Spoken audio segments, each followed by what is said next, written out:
사실 제가 오늘 50억 클럽 명단을 확보를 했어요. 이것이 국민의 짐으로다가 다 국민들은 판단이 되실 건데 여러분들은 그거를 감당하실 수 있겠냐고요. 좋은 말 제가 이렇게 좋게 말할 때 그 다 띄십시오.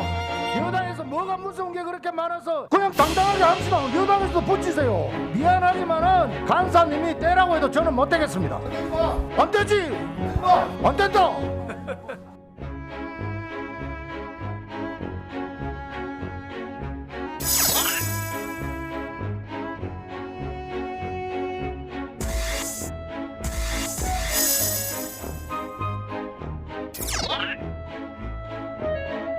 그만 국감했으면 좋겠습니다. 지금 양당이 서로 손대라는 게 아주 신물나요. 어떻게 말씀드릴까요? 한국의 최대 건설 사업이라고 계속 주장하실 수 있어요, 민주당에서?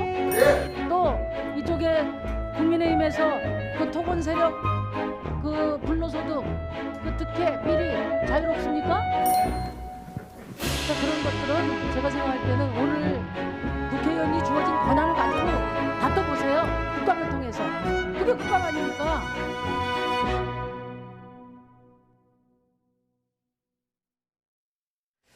네, 이제 그만 국감합시다. 그렇게 간단해 보이진 않습니다. 대선 앞두고 국정감사, 이른바 대장동 공방이 집어삼킨 분위기입니다. 이틀째에도 여러 상임위원회가 파행을 빚었고 여야가 이렇게 손팻말로 대치하는 상황까지 이어졌습니다. 오늘 민주당 TV토론회 역시 대장동 의혹에 집중됐습니다. 또 국민의힘 주자들은 2차 컷오프 전 마지막 토론회에서 맞붙습니다. 나이트 포커스 오늘은 최창렬 용인대 교수, 이기재 동국대 겸임 교수 두 분 나오셨습니다. 안녕하십니까? 안녕하세요. 안녕하세요. 네, 국정감사 이틀째 그 앞에 손팻말 안의 내용은 사실 그동안 계속 뉴스에 나왔던 얘기입니다. 뭐 50억 클럽 특검 얘기도 그렇고요. 어떻게 보셨습니까? 일단은 국민의힘이 특검을 요구하는 손팻말을 내건 게 발단이었나요? 네. 어차피 뭐 국감이 대선 직전의 국감은 뭐 파행 내지는 정쟁화될 수밖에 없을 겁니다. 네. 근데 지금 뭐 다들 아시겠습니다만 이 대장동 특혜 의혹 그리고 또 이쪽엔 고발 사주 의혹 이 두 가지 사건이 워낙 크기 때문에 국감에서 저렇게 될 수밖에 없을 것 같아요. 물론 저렇게 하면 안 되는 거죠. 아까 심상정 의원 얘기처럼 네. 저렇게 하면 안 되는 건데 팻말 붙이고 나오는 건 우리 대단히 익숙한 장면이에요. 네. 여든 야든. 낯설진 않습니다. 아, 그럼요. 네. 많이 봤던 거고. 근데 저 부분 가지고 또 저걸 가지고 띄어라 붙여라 하는 거 보면은 글쎄 앞으로 말씀을 나누겠습니다만 정말 우리 한국 정치 이대로 괜찮은지 정말 국정감사에서 다른 상임위들도 있거든요. 관련 없는. 네. 근데 그런 상임위조차 뭐 예외 없이 파행으로 갔어요. 지금 연 이틀째. 그런 것들은 좀 이제 자제할 필요가 있다. 다른 뭐 관련 상임위에서 그러는 거 저는 불가피하다고 봐요. 아무리 여기서 그러면 안 된다고 얘기해봐야 그렇지 네. 않지도 않을 것이고 그러나 국방이라든지 과방위, 과학기술방송통신위원회 이런 곳에서는 최소한도 의원들, 위원장이나 여야 간사들이 그러한 절제는 좀 지켜달라 그런 말씀 드리고 싶습니다. 네, 사실 문재인 정권 마지막 국정감사 마음 먹고 좀 칼같이 들여다보자고 하면 얘기할 게 많을 텐데요. 일단 다 실종이 되고 대장동만 남긴 했습니다. 그러니까요. 제가 볼 때는 좀 안타깝습니다. 이게 국정감사가 결국 1년에 한 20일 정도 부여되는 거 아니겠습니까? 그래서 10월 달에 각 상임위마다 20일간의 기간을 가지고 그 정부 부처의 그 피감 기관들을 다 불러서 그동안 1년 동안 했던 여러 가지 정책적인 문제라든가 예산상의 문제 이런 것들에 대해서 질책을 하고 또 의원실에는 또 그동안 국정감사 기간 동안에 많은 또 제보가 네. 들어오거든요. 그런 제보들을 가지고 어떤 그 정부의 잘못된 점들을 지적하면서 올바로 이제 행정부를 견제하는 기능을 해야 되는데 사실 뭐 지금 국회의원 보고 사실 뭐라고 딱 이렇게 그 문제를 지적하기도 어려운 측면이 있습니다. 뭐냐면 사실 국회의원도 정치인이기 때문에 지금 최대 현안인 대장동 문제를 가지고 그리고 대선을 코앞에 두고 여야 간의 정권 교체냐 유지냐를 가지고 그 싸우고 있는 상황에서 네. 전혀 별개의 그 정책 국감을 하라는 건 사실 현실적으로 어려울 수도 있습니다. 하지만 저는 이제 그 골목 축구 같이 자꾸 몰려다닐 일이 아니라 각각의 포지션과 위치가 있는 거 아닙니까? 각 사회 곳곳에 여러 가지의 정부를 견제하고 평가하고 비판해야 될 지점이 있기 때문에 그런 지점을 좀 잘 지적해 가면서 할 때 국민들이 오히려 지지를 해주지 않을까 생각 들고 이 팻말 같은 경우도 사실 뭐 민주당 같은 경우는 뭐 팻말은 원조가 민주당 아닙니까 원래? 그래서 그 국민의힘이 팻말을 들었다고 해서 국감을 뭐 안 하고 이런 것도 좀 지나친 것이고, 또 국민의힘 입장에서는 굳이 뭐 그 팻말을 가지고 팻말을 유지한다고 해서 국민들이 그걸 보면서 그 동의를 해주느냐, 또 그것도 아니지 않습니까? 네. 그래서 팻말 가지고 하루를 다 공전해 버리는 너무나 소모적인 국감을 했다는 것 측면에서 여야가 비판을 다 피할 수는 없을 것 같습니다. 네, 앞서 교수님 표현을 그대로 빌려오면 이렇게 몰려다닌다고 하셨는데 어떻게 몰려다니면서 어떤 대리전 양상이 있었는지 혹시 못 보신 분들 위해서 다시 한번 준비했습니다. 국감 현장 한번 다시 발언들 모아봤습니다. 어느 국민이 유동규 씨가 이 사건의 몸통이라고 생각하겠습니까? 그거는 속아웃을 일입니다. 윤석열 총장 수사하듯이 그렇게 현미경 수사를 하는 속도로 당연히 이재명 지사도 수사를 해야. 이 검찰권 농단의 수준이 입법, 행정, 사법, 이 대한민국 헌법 이 3권 위에 올라가 있어요. 이 세 개의 모든 권한을 다 지배하는 검찰권 농단이 이루어졌습니다. 10곳의 매물을 내놨다고 했는데 이 거래가 이루어진 그 공인중개사로부터 바로 옆에 떨어진 공인중개사도 매물이 없었다고 했습니다. 3일 만에 매수자가 나타나서 어떻게 이루어졌는지 참 궁금합니다. 우리 당 특정 후보를 덮어 씌우고 흠집 내기 위해서 애를 쓰시는데 정권 교체가 되기는 될 모양입니다. 보니까. 네, 아까 자막에 대선 주자 대리전이라고 되어 있었고 앞서 그 법사위원이기도 한 김종민 의원이 그랬거든요. 검찰권 농단. 그러니까 이제 국민의힘이 계속 이재명 특검 하니까 고발사주 의혹을 역공으로 내세우고 있지 않습니까? 양쪽이 지금 뭐 커다란 거 하나씩 있는 거 아니에요? 네. 고발사주 의혹, 대장동 개발 특혜 의혹 사건, 이 두 사건인데 어쨌든 지금 여당은 이제 상대방 그 고발사주 의혹을 부각시키려 하는 것이고, 예. 야당은 이제 대장동 특혜 개발 의혹 사건, 개발 특혜 의혹 사건인데 이거야말로 정말 뭐 정권 교체냐, 정권 유지냐, 정권 창출이냐, 재창출이냐 이것 때문에 뭐 의원들이 뭐 완전 진영으로 갈라져 버렸어요. 네. 뭐 이거 그야말로 뭐 이런 상황은 예측했던 거긴 합니다만 문제는 이제 국민들이 어떻게 판단할 것이냐의 문제고, 또 하나 문제가 검찰이 수사를 하고 있잖아요. 지금 모든 사건들 네. 지금 검찰, 경찰, 공수처 다 이제 수사를 하고 있기 때문에 이 두 사건에 대해서 얼마나 수사가 이제 객관성과 공정성을 담보하느냐가 중요하고, 이 정치인들은 뭐 일단 자기들의 얘기만 하는 거니까 뭐 상대방의 의견이라든지 이런 것들은 뭐 그 의견은 의견인 것이고 자신들 주장만 일방적으로 하는 거거든요. 국정감사라는 게 아무튼 뭐 보도가 계속 되는 거니까 네. 일방적으로 자기 주장을 펼치는 것이기 때문에 저런 부분들에 대해서 논평할 별로 큰 의미는 없는 것 같아요. 어떠한 것들을 가지고 상대방의 의견이 이러이러한 것이 맞고 우리 의견이 이건 또 틀리나, 그렇지만 또 우리도 이렇다고 주장하는 그런 그 프레임은 찾아볼 수가 없는 거잖아요. 그럼 뭐 어려운 일이 아니기 때문에 네.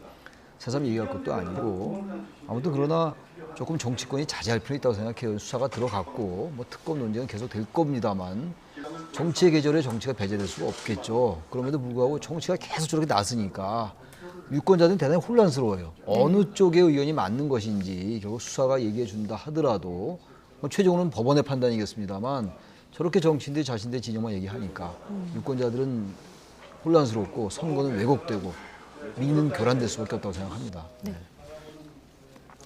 우선은 민주당 입장에서는 고발 사주를 계속 띄우고 싶어 하겠죠. 근데 윤석열 총장이 수사정보정책관실을 이용해서 이제 김웅 의원한테 이제 고발장을 접수시키겠다 이런 건데, 사실 이거는 이슈가 굉장히 많이 지나가 버렸어요. 국민들 관심에서도 지나가 버렸고, 물론 이제 검찰에서 수사를 통해서 정말 그 손준성 검사가 이것에 대해서 확실하게 작성을 했고 이걸 제공했다라는 게 밝혀지면 또 다른 이제 쟁점이 되겠지만, 네. 그 전까지는 사실 다시 이게 부각되기는 어려울 거라고 보고, 온통 사실 국민의 관심이 대장동에 가 있는 거죠. 대장동에 가 있는데 문제는 이제 대장동과 관련해서도 어쨌든 그 민주당 입장에서는 윤석열 그 총장의 부친의 집을 이제 그 천화동인 측에서 이제 구매한 거를 가지고 어쨌든 윤석열 총장을 이제 엮어보려고 좀 시도를 하는 건데, 사실 여기에 이제 박용수 특검하고의 관계라든가 그 박용수 특검에 또 여러 가지 뭐 딸 문제, 아들 문제, 또 고문료 문제 여러 가지 있지 않습니까? 그래서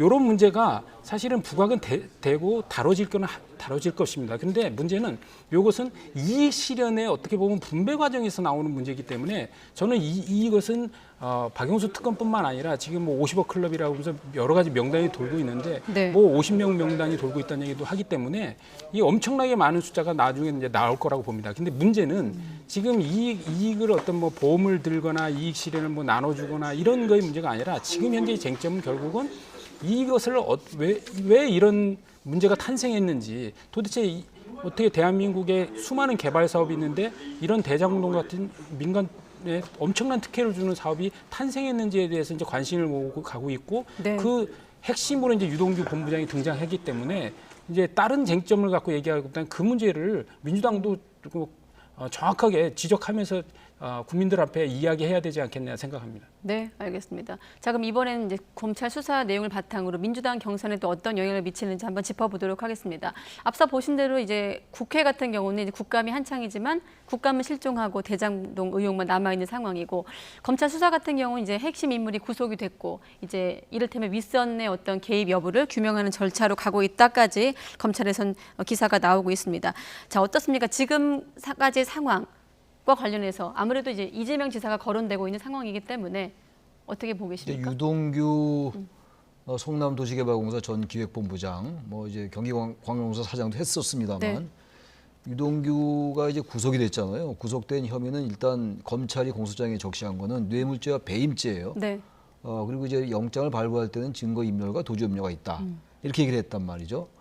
그러니까 지금 이제 배임이라는 거는 이 민간 사업자들에게 너무 많은 수익이 돌아가게 설계했기 때문에 특히 초과 이익 환수에 대한 그런 그 설정이 없었기 때문에 결과적으로 성남이라는 공공 영역에 이익이 덜 왔다. 그게 배임이라고 이제 얘기했던 거고 네. 또 뇌물이라고 하는 건 지금 5억을 김만배 화천대유 대주주가 5억을 줬다라고 이제 오늘 보도들이 나왔잖아요. 네. 또 8억까지 얘기 나왔어요. 3억은 또 다른 위례 신도시 쪽에서 나온 거다라는 보도가 나왔는데 아무튼 이 두 가지가 이제 공소장에 적혀 있는 거예요. 그렇다면 이러한 것들을 가능하게 했던 게 뭐냐? 결국 유동규가 구속되니까 유동규 전 본부장이 구속되면 결국은 윗선이라는 게 사실 뭐 이재명 지사를 지목하는 거 아니겠어요? 사실상 그런 부분들로 이제 과연 수사가 진행될 것인가가 가장 큰 이제 핵심이에요. 네. 근데 설계는 이제 이재명 지사가 본인이 했다고 얘기했고 그 실무는 이제 유동규 전 본부장이 했다라는 건데 그 지난달 14일 기자회견 때 이재명 지사가 직접 얘기를 한 건데. 네. 오늘 이제 어젠가 지금 이재명 지사가 한 얘기 중에서는 이런 얘기가 있어요. 전반부에 관여했다. 그러니까 전반부라는 게 공공 영역이고 후반부는 결제한 게 아니다. 후반부는 관여한 게 아니다라고 얘기하는 거거든요. 후반부라는 게 이제 민간 사업자들끼리 이익 배분 문제. 전반부는 공공 영역에서 이걸 어떻게 할 것인가의 문제인데 전반부엔 결제를 하고 다 알고 있었지만 후반부는 알 길이 없던 거다라고 얘기하고 있는 거예요. 이재명 지사 측에서 이재명 지사가. 근데 이러한 부분들이 과연 이제 유동규 전 본부장이 구속되고 난 다음에 이게 정말 이 윗선하고 몰랐던 것인가 이런 설계 과정 이런 것들 네. 민간의 이익 배분 과정 이런 걸 몰랐던 것인가 이런 것들이 수사의 이제 핵심이 되지 않을까 생각합니다. 네, 알겠습니다. 그렇다 보니 이재명 후보도 이재명 지사도 처음으로 이번 의혹과 관련해서 유감 표명을 했습니다. 발언 듣고 또 질문 드리도록 하겠습니다. 제가 지휘하던 직원이 또 제가 소관하고 있는 사무에 대해서 이런 불미한 일에 연루된 점에 대해서는 매우 안타깝게 생각합니다. 살피고 또 살폈지만 그래도 부족했던 것 같습니다. 휘하 직원의 개인적 일탈이나 이런 것에 대해서 사퇴를 하면 대한민국 모든 공직자 다 사퇴해야 됩니다. 그러면 뭐 한전 직원이 그 뇌물 받고 부정행위하면 대통령이 사퇴합니까? 도지사가 관할하고 있는 어디 저쪽 공공기관에 누군가가 부정행위하면 사퇴합니까? 도지사가 직접 지휘하는 2, 3만 명에 이르는 그 직원 중에 한 명이 그 부정행위하면 관리 잘못했으니까 사퇴해야 된다. 그건 좀 지나치다는 생각이 들고요. 상식과 그 원칙에 따라서 좀 얘기하시면 좋겠다. 그런 생각이 듭니다. 제가 뭘 잘못했으면 당연히 책임을 져야죠. 네, 길게 좀 쭉 들어봤는데 요약을 하면 이제 관리 책임은 인정하겠지만 직원 개인의 어떤 비리 혐의일 뿐 자신과는 무관하다 이런 취지의 주장 아니겠습니까? 네, 그렇죠. 그러니까 지금은 이제 처음에는 그 유동규 이제 본부장의 이제 구속을 생각을 안 하시고 뭐 얘기를 했었는데 이제 구속까지 되다 보니까 이제는 꼬리를 좀 잘라내려고 하는 그 감이 있습니다. 그래서 그 이제 측근이 아니다라는 얘기부터 시작해서 뭐 한전 직원이 책임을 뭐 대통령이 지지 않는다는 형식으로 이제 그런데 사실 지금 말이 안 되는 게 사실 대통령과 한전 직원과의 관계와 당시에 이제 성남시장과 성남도시개발공사의 직무대행을 맡던 사장 직무대행을 맡았던 분과의 관계를 그렇게 이렇게 비유한다는 것 자체가 좀 말이 안 된다고 생각하고 성남도시개발공사가 그런 프로젝트를 하려면 당연히 그 성남시장한테 승인을 받아서 결재권자한테 결재를 받아서 전 진행했다고 보기 때문에 만약에 유동규 그 본부장이 배임 혐의가 인정되어지고 처벌된다면 저는 이재명 당시 성남시장도 이 책임을 피할 수 없을 것이다 생각하고요. 이번에 구속영장에 명확하게 민간 사업자와 결탁해서 수천억의 손해를 입혔다라는 말이 있거든요. 저는 여기에 결탁이라는 말에 주목을 하고 싶은데 뭐냐면 이 당시에 이제 화천동유가 하나은행 컨소시엄으로 해서 들어왔을 때 이 이제 사업자 전를 선정할 때 공모의 과정 그리고 업체 선정 과정 그 이후에 우선 협상자가 돼갖고 협상하는 과정이 있거든요. 이 과정 속에서 막대한 이익을 몰아줬다는 것들이 지금 정황상 드러나고 있는 거예요. 그러니까 그 정영학 회계사가 19개 녹취록을 냈던 것 중에 보면 어떤 부분이 있냐면 이 부분에서 그 두 명이 이제 그 성남도시개발로 사전에 취업을 네. 해서 사실 참 저는 이제 그 위장 취업이라고 볼 수도 있을 것 같습니다. 그러니까 거기 사전에 들어가서 이런 프로젝트를 만들고 바깥과 협의를 하면서 어떤 그림을 그려나가거든요. 이런 것들이 이제 다 노출된다면 명백하게 이건 배임이고 이 배임에서 성남도시개발공사와 성남시장이 성남도시개발공사의 이런 배임 혐의를 벗어나기는 어려울 것이다 이렇게 예상합니다. 네, 그런 지금 말씀하신 부분들이 아마 그 검찰 수사의 핵심 쟁점이 될 것 같기 때문에 그 부분은 또 수사를 통해서 확인을 할 필요가 있을 것 같고요. 지금 이렇게 논란이 불거지다 보니 이제 야당 같은 경우는 몸통이 이재명이다라면서 특검 받아라라는 말과 함께 지사직을 사퇴하라라는 주장이 나오고 있는데 일단 이 지사 측은 일축하고 있는 분위기고요. 제가 아까 네. 구속영장은 공소장이라고 잘못 얘기했고 그건 일단 시정하고 네. 결국 이제 몸통이 어디냐의 논쟁이에요. 예. 그러니까 지금 대통령과 이제 한전의 이 비유는 제가 봐도 굉장히 과도한 비유라고 저는 생각해요.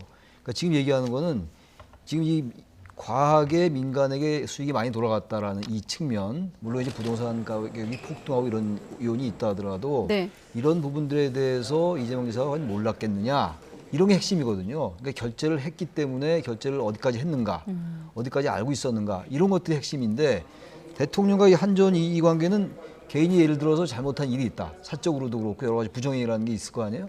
그건 결재하고는 다른 거잖아요. 네. 이건 좀 어쨌든 적어도 논리적인 측면에서 볼 때 맞는 비유는 아닌 것 같습니다. 일단 뭐 이건 뭐 크게 중요한 게 아니고 이재명 지사로서 어쨌든 자신이 관여하지 않았다, 결재를 하고 전반적 설계는 했다 하더라도 그런 세부적인 민간의 영역은 모른다라는 거란 말이에요. 근데 지금 유동규 전 본부장은 아무튼 이 설계의 주도자였고 그리고 계속 얘기합니다만 배임의 그 혐의가 있는 거란 말이에요. 아무튼 간에 최종적으로 어떻게 될지 모른다 하더라도 네. 그러니까 영장이 발부됐고 물론 이렇게 주장하는 사람도 있어요. 영장이 발부된 거는 그런 혐의를 인정해서가 아니라 증거인멸과 도저히 염려 때문에 그런 것이다. 유동규 전 본부장이 핸드폰을 던졌다 뭐 이런 얘기가 나오잖아요. 지금 네. 그것 때문에 구속영장이 발부된 것이라서 배임을 꼭 인정한 것만은 아니다라는 주장도 있어요. 있기는 그건 법리적인 문제이긴 합니다만 네. 아무튼 결과적으로는 이재명 지사가 이 전반적 사업이 특히 성남시와 성남시 개발공사는 거의 성남시가 100% 출자하는 것이고 워낙 거대한 사업이잖아요. 대장동 개발이. 그런데 단순하게 루틴한 차원에서 결정만 했겠느냐라는 게 일반적인 합리적 의심 같은 거거든요. 그런 게 핵심인 것이고 여러 가지 뭐 유동규 전 본부장이 국부적인 여러 가지 문제에서 일탈한 거 이런 것들을 지금 문제 삼는 건 아니거든요. 다시 말해서 이 사건의 본체라는 게 있어요. 사건의 본질이 있고 거기 여러 가지 수많은 팩트들이 나오고 있잖아요. 네. 수많은 전문 용어들도 나오고 숫자도 나오고 있고 또 그야말로 개인의 일탈에다가 거기에 새끼를 치는 뭐 여러 그 초와 고문단 변호사들 여러 가지가 나오다 보니까 그 하나하나의 쟁점에만 집착하다 보면 큰 숲을 못 볼 수가 있는 거예요. 그러나 역시 국민들이나 많은 지금 언론이나 많은 사람들이 주목하는 거는 아까 계속 얘기합니다만 이재명 지사와 유동규 전 본부장과의 이 어떤 이 사업을 둘러싼 큰 의미에서의 설계에 얼마나 관여했고 승인했느냐 그게 쟁점이거든요.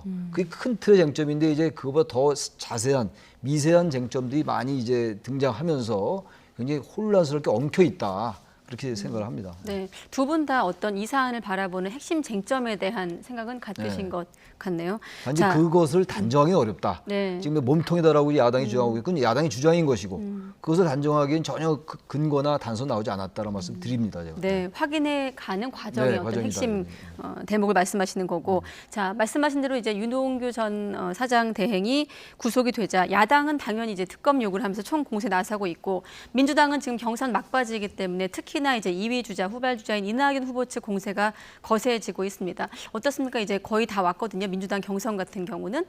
이낙연 후보 지금 이 대장동 이슈를 어떻게, 이낙연 캠프 입장에서만 봤을 때 어떻게 좀 활용할 수 있다고 보십니까? 그러니까 2차 뭐 슈퍼위크가 다 끝난 상황에서 네. 54대 34 정도로 사실 한 20%를 뒤지는 상황에서 사실 이 대장동 이슈는 이낙연 후보에게는 그 뭐 전 천재일우의 기회를 맞았다고 생각합니다. 그런데 생각보다 잘 공세 수위가 높지를 않아요. 그게 아무래도 민주당 내에서는 자칫 잘못하면 이 그 두 후보 간의 싸움에 의해서 정권 자체가 넘어갈 수 있는 거 아니냐 이런 우려 때문에 그 내부에서 뭐 총질하지 마라, 네거티브하지 말라 이런 것 때문에 좀 공세를 못 피고 있다고 보는데, 물론 최근 오늘 있었던 TV 토론에서도 일부 이제 제기는 했지만 너무 점잖으신 거죠, 사실. 그렇게 그 정도 수위로 해갖고는 될 문제가 아닌 것 같고, 제가 볼 때는 이건 아마 저는 뭐 당군 일의 뭐 최대 뭐 치적이 아니라 당군 일의 개발 사업의 저는 최대 의혹 비리 사건이 될 가능성이 굉장히 높습니다. 제가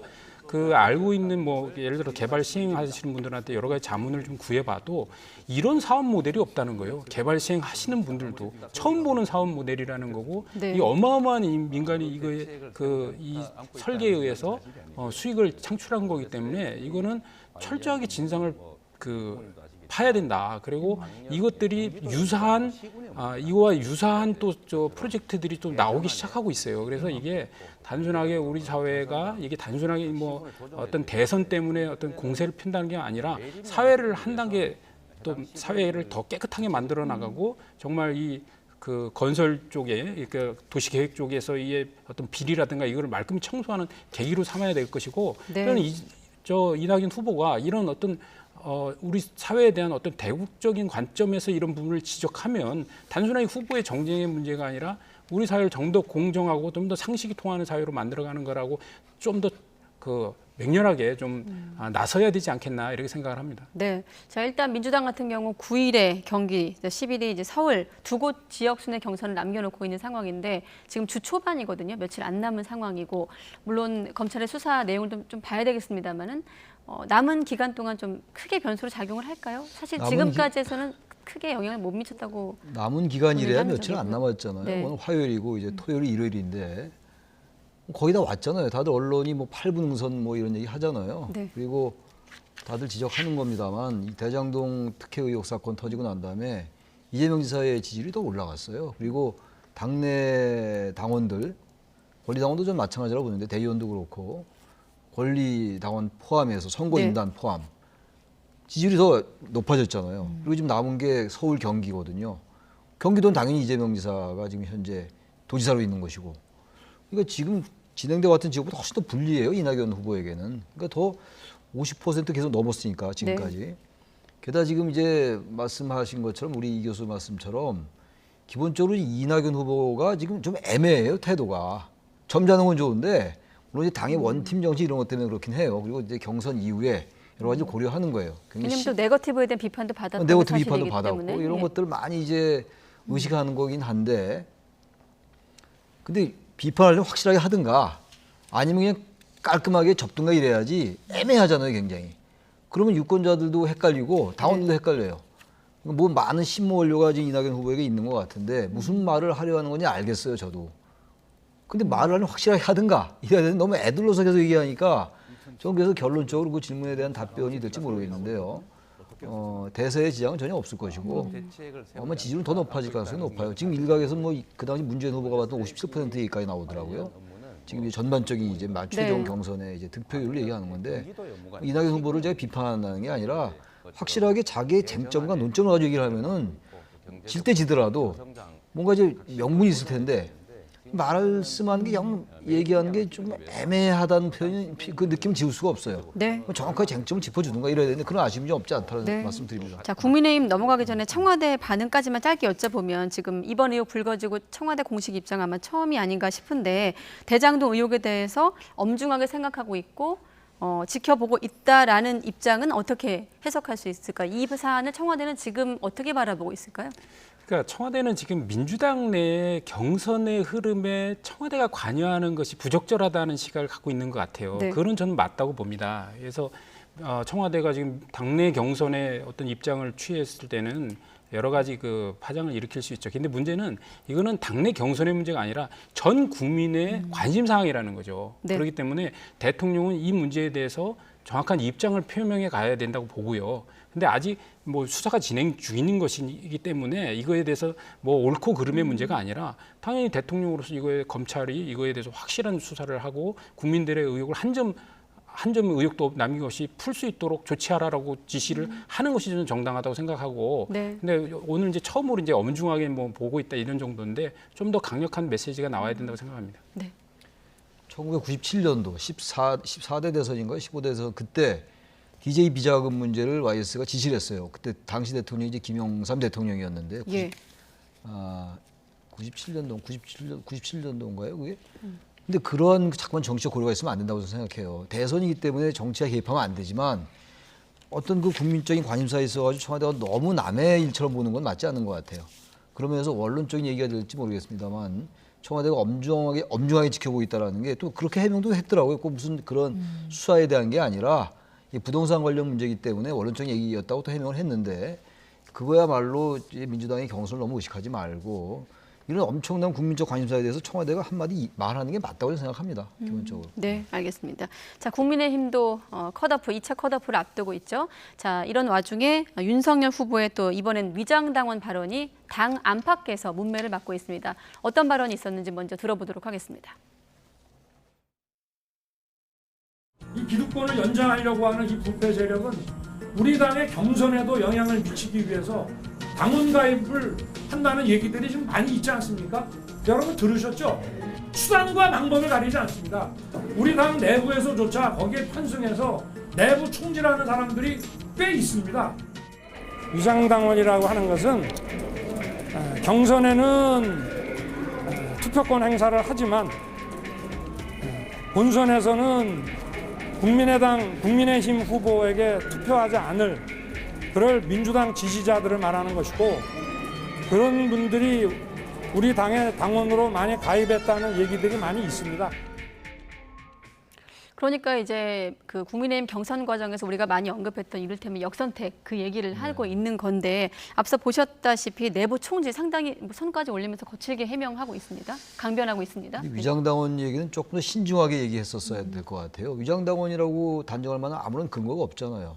그리고 이준석 대표가 그때 이제 당 대표가 되고 젊은 사람들이 많이 입당을 많이 했어요. 네. 근데 그 부분이 특히 호남에서 많은 사람이 입당을 했다고 그럽니다. 근데 그런 부분들에 대해서 이제 역선택에 대한 관련된 얘기잖아요. 저 부분이. 네. 그 역선택 때문에 당원들이 이렇게 입당한 거다. 그러니까 우리 당원들이 아니고 당내 경선에서 다른 후보를 찍으려 들어왔고 본선은 당연히 이제 민주당을 찍을 것이다. 이런 논리란 말이에요, 지금. 근데 저런 말은 그래서 어떠한 통계나 어떠한 근거를 보고 얘기를 했는지 모르겠으나 저건 당내에서도 여러 반발이 나오고 있어요. 당 지도부도 이제 거기에 대해서 비판을 하고 그랬는데 네. 저 발언은 저는 신중한 발언은 아니라고 생각해요. 그리고 당원에 입당한 사람들의 구성을 정확히 다 100% 모르는데 이 당원들이 뭐가 됩니까?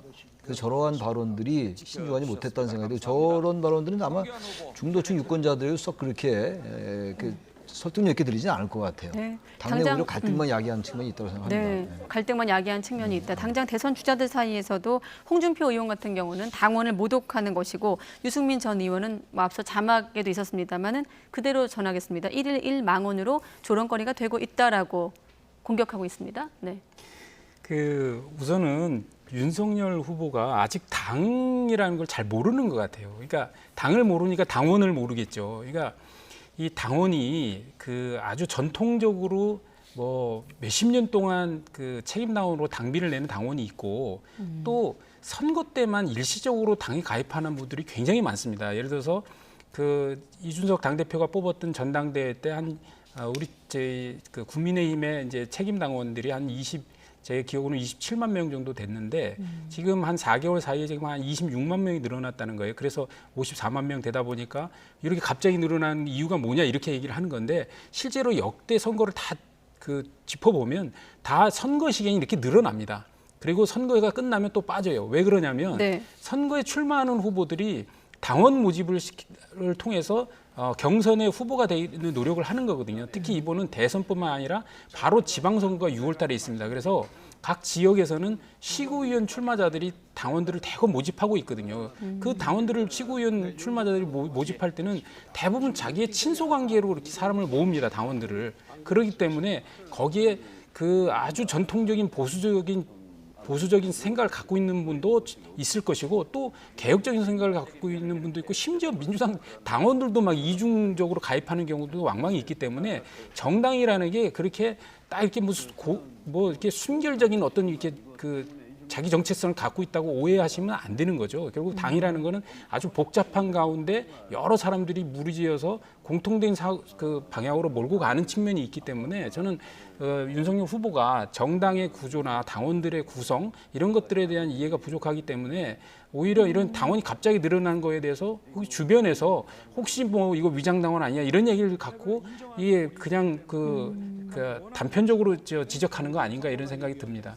정당 체계에 대한 좀 이해도가 부족해 보인다라는 말씀이신데 이렇다 보니 이준석 대표도 좀 우려의 목소리를 내기도 하거든요. 뭐 이슈 메이킹 능력은 탁월하지만 메시지 관리는 좀 아쉽다 이런 또 당대표 얘기도 있고요. 교수님은 어떻게 평가하십니까? 지금 이제 윤석열 후보 아까 뭐 일을 일망원 얘기도 나왔습니다만 워낙 많은 이슈를 제기하는 건 좋은데 긍정적인 이슈보다는 부정적인 이슈가 너무 많아요 지금. 최근에 왕자 얘기는 벌써 며칠 동안 계속 얘기 나왔던 거고 네. 손바닥이 사실 뭐 좀 지나서 질문 안 드리려고 했는데 말씀 나온 김에 그 부분은 어떻게 지금 저도 좀 이해는 좀 안 가는 대응까지? 게 잘 네. 모르겠어요. 그 알 도리가 없는 거죠. 이제 윤석열 후보가 할머니가 써주셨다고 하니까. 근데 이런 생각은 들어요. 우리가 생각할 수 있는 건 어떤 근거를 가지고 얘기하는 거가 아니고 하나의 추론인데 이거 우리 모든 게 다 추론이긴 합니다만 그 할머니가 세 번 토론에 다 이제 그 왕자가 보였는데 그 이제 윤석열 후보가 집에서 나갈 때 그때 딱 기다리고 있다가 쓰기가 좀 어렵잖아요. 얘기하기가. 근데 도우미가 얘기를 해줬다고 얘기하는데 그래서 그것도 뭐 그럴 수도 있겠죠. 그러나 그 일반적으로 잘 납득이 안 가는 것이고 그리고 거기다 해명 같은 게 이제 참모진에서 좀 엇갈렸고 또 어떤 참모는 손가락을 씻기 때문에 손바닥을 안 씻었다. 이것도 좀 이제 사람들한테 좀 뭐 납득이 안 가는 거. 막 이런 여러 가지. 그러니까 어떻게 보면 이제 윤석열 후보 얘기처럼 네. 이 별로 중요한 것도 아닌데 왜 이러냐라고 볼 수 있지만 그래도 왕자 아니에요 또. 그러니까 우리 유권자들은 그런 것들이 다 예민하게 받아들여지거든요. 오히려 대장동 의혹 사건 같은 건 계속 진행되는 거지만 이건 굉장히 단순한 문제란 말이에요. 그런 것들에 대한 관리라든지 이런 것들이 아직 좀 미흡하다. 그러다 보니까 위장당원 발언도 그렇고 왕자 논란도 그렇고 과거에 몇 개 이제 발언들이 또 있었고 말이죠. 네. 그러니까 이런 부분들이 메시지 관리가 잘 안 되는 것 같아요. 그런 것들 다시 한번 아직 시간이 많이 있으니까 네. 들여다보고 성찰하고 왜 이런 문제가 생길까? 왜 자꾸 언론에 부정적인 이미지를 많이 비칠까를 참모들도 그렇고 후보도 그렇고 면밀하게 검토하지 않으면 점점 더 어려워질 수 있다고 생각합니다. 아직은 그래도 시간적인 여유가 있다고 보시는 거군요. 여유가 있죠. 여유는 있는데 일단 뭐 지금 컷오프는 뭐 들어갈 거 아니겠어요. 그다음에 아직 시간이 있고 어떻게 이미지를 관리할 것이냐 문제. 이미지도 이미지입니다만 한국 사회를 어떻게 바라보느냐 인식의 문제인 것 같아요. 저는 그런 것들이 깔려 있지 않으면 아무리 뭐 관리를 하고 표현을 조심한다 하더라도 또 도취할 수 있거든요. 네. 한국 사회를 다시 한번 돌아다보고 우리 사회 문제가 뭔지 궁극적으로 뭐 어떤 거 지향해야 되는지 이런 것들 같이 토론할 필요가 있다고 생각합니다. 네. 아무튼 뭐 2차 컷오프는 여론조사가 70%, 당원 투표가 30%로 결정이 되는데 이번 그 왕자 논란 때문에 뭐 이를테면 무당층 이렇게 좀 뭐 비아냥 소리도 듣기도 했습니다. 실제로 무당층을 좀 끌어와야 할 텐데 윤석열 총장 입장에서는 어떻습니까? 지금 최근에 이런 발언 논란이 경선 과정에 여론조사 결과만 놓고 봤을 땐 그렇게 영향을 미치고 있다고 볼 수는 없을 것도 같고요. 어떻게 해석하십니까? 우선 지지층은 큰 변화가 없더라고요. 제가 이제 주변에 이제 윤석열 후보 지지층을 물어보면 네. 뭐 그거 어떠냐 정치인들 다 그러는 거 아니야 이렇게 얘기를 해버리니까. 예. 근데 이제 아무래도 중도층 같은 경우 그리고 지식인 그룹들 같은 경우는 좀 예민하게 좀 반응을 하는 것 같아요. 그래서 우리 대통령이 저렇게 만약에 이게 어떤 역술과 주술에 대한 것이라면 이런 거를 갖고 이렇게 그게 의존을 하든 아니면 뭐 그거에 대해서 뭐 뭐 어떤 사람의 제안을 그냥 단순하게 받아들였던 간에 여러 가지 뭐 측면에서도 문제를 제기할 수 있기 때문에 저는 중도층은 이번 그 건으로 좀 상당한 타격을 입었을 것이라 생각이 좀 들고 네. 물론 이제 여론조사를 통해서 봐야겠지만 그리고 소문이라는 게 사실 정책 관련해서는 소문이 뭐 나쁜 것이든 좋은 것이든 이렇게 잘 안 나지만 이런 건 아주 그냥 소문이 빠르게 나기 때문에 네. 또 사람이 그 민감하지 않습니까? 그래서 저는 영향을 좀 미쳤을 거라고 보고 근데 이제 당장 7대 3으로 이번에 70대 30으로 이제 경선이 이제 시작되지 않습니까? 네. 내일부터 이제 당원 투표가 시작되는데 거기에 바로 영향을 미칠지는 뭐 결과를 좀 지켜봐야 될 것 같습니다. 네, 알겠습니다. 자, 아마 예정대로라면 조금 전에 이제 토론회가 시작이 됐을 텐데 오늘 아무래도 그 자리에서도 이런 윤 전 총장의 어떤 최근의 실언 논란이 좀 공세가 집중될 것 같은데 어떤 얘기가 좀 오갈 것으로 예상할 수 있을까요? 지금 여기 이 자리에서 나온 얘기들이 많이 나오겠죠. 지금 뭐 이슈라는 게 다 한정적이니까. 네. 근데 이 당내 경선에서 지금 특히 국민의힘 경선 지금 뭐 워낙 대장동 의혹 사건이 크니까 뭐 여야 막론하고 이제 그건 뭐 큰 이슈지만 국민의힘 경선이 조금 더 이 방향을 좀 바꿨으면 좋겠어요. 그러니까 여당이건 야당이건 1위를 달리는 후보에 대한 공세가 집중되는 건 당연한 건데 네. 어떤 그런 계속 이슈화 됐든 쟁점화 됐든 이런 것들만 위주로 하니까 국민의힘에서 뭔가 어떠한 정책, 어떠한 지향점 이런 것들이 너무 묻히고 있어요. 물론 대장동 사건도 그렇고 지금 고발사주 의혹도 그렇고 이번 대선이 워낙 묻혀요. 정책이나 이슈가 다 묻히고 오로지 이제 그런 이슈밖에 안 남은 블랙홀이 되긴 됐어요. 그러니까 그런 걸 조금 더 이제 국민의힘 내에서 방향을 좀 틀었으면 어떨까. 그래서 이제 그 1위 후보나 또 그 유력 후보들에 대한 공세가 있는 건 당연하다 하더라도 뭔가 국민의힘 전체의 시너지를 좀 높이는 그런 쪽도 좀 같이 갔으면 어떨까라는 그런 아쉬움이 좀 있다라는 거죠. 오늘 어떻게 토론이 진행되는지 두고 봐야 될 것 같아요. 품위를 좀 높여라. 이런 그리고 어떤 주문이신 뭔가 것 같아요. 지향점, 정책 이런 것들도 이슈를 좀 바꿔보는 게 어떨지 네. 그런 생각도 듭니다. 윤 전 총장이 오늘 좀 공세적으로 태도를 바꿀까요? 어떻게 예상하십니까?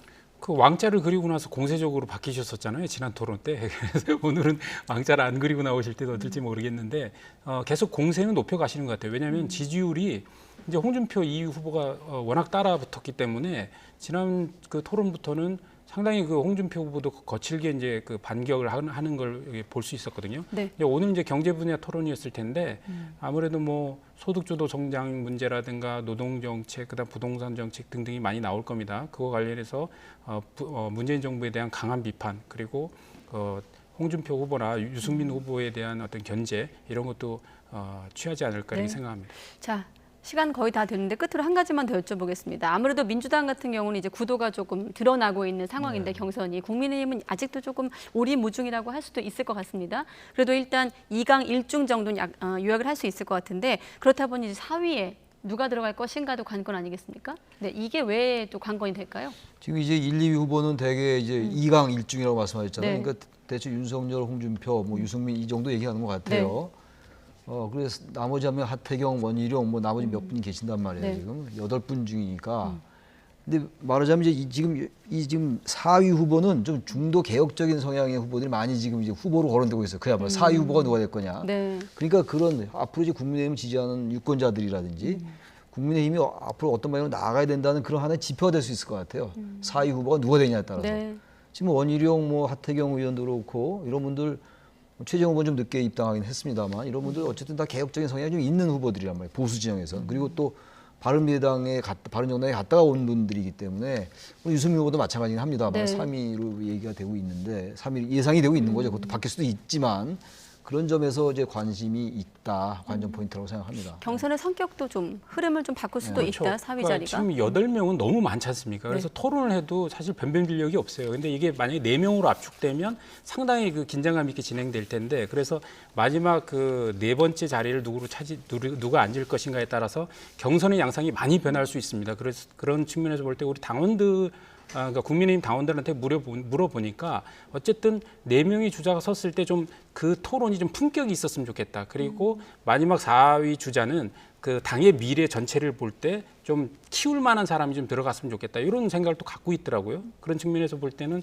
그거로 이제 그 몇몇 사람들이 거론되겠죠. 그리고 네. 저는 뭐 당의 정당의 이번에는 그 세력 싸움이 좀 될 거라고 생각합니다. 왜냐하면 70대 30에 30이 전 당원 투표거든요. 네. 여론조사가 아니라. 그렇기 때문에 당원을 확보하고 있는 어떤 국회의원이라든가 당협위원장의 지지를 받는 그룹에서 후보가 4위를 안착하지 않을까 이렇게 생각합니다. 네, 알겠습니다. 자, 민주당 토론의 내용 또 국민의힘 토론의 내용은 또 다시 압축을 해서 다음 뉴스 시간에 전해드리도록 하겠습니다.